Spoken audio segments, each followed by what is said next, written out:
Madam, আপনি কি যেন বলছিলেন আরেকবার বলুন তো। পেনের মধ্যে বোম মানে আপনি কি বলতে চাইছেন? স্যার, যেটা হয়েছে আমি সেটাই বলছিলাম। পেনটা আপনার কাছে এলো কি করে? কে দিয়েছিল আপনাকে পেনটা? পেনটা স্যার আমাকে অ্যাকচুয়ালি স্যার দিয়েছিলেন, কিন্তু স্যার আমাকে যে পেনটা দিয়েছিলেন আর যে পেনটা নিয়ে আমি পরীক্ষার হলে গেছিলাম সে দুটো পেন সম্পূর্ণ আলাদা। ওই পেনটা মাঝখানেই কোথাও বদলে গেছিল। বদল হয়েছে কিভাবে? স্যার যখন আমাকে পেনটা দেন, আমি পেনটা নিয়ে আসার সময় না আমার আমার আমার একজনের সঙ্গে ধাক্কা লাগে, মানে এখানকারই এক কর্মচারী, সুইপার দাদা। বাবা গো, সরি দাদা, সরি।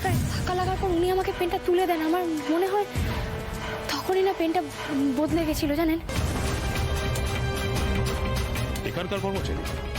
হ্যাঁ স্যার। বক্সি, সমস্ত গেটগুলো বন্ধ করতে বলো। আর যত সবাই কর্মী আছে সবাইকে এখানে আসতে বলো, কেউ এখান থেকে বেরোবেন না।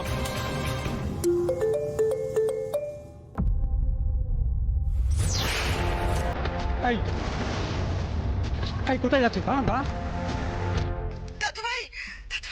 আমার দিদিভাই ঠিক আছে তো? ওর কিছু হয়নি তো? বল না। না ঠিক আছে ঠাম্মি, সবটা ঠিক আছে, আনন্দি ভালো আছে। আমি বাকিটা বাড়িতে এসে বলছি। মা রক্ষা করেছে। বাগো, তুমি রক্ষা করেছো মা। মা, তুমি আমার মেয়েটাকে রক্ষা করেছো মা। জয় মা দুর্গা, জয় মা দুর্গা।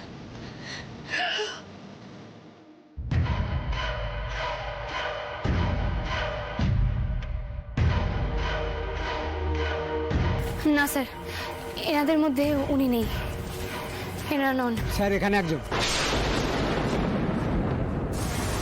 স্যার ইনি, এনাকে আমি দেখেছিলাম।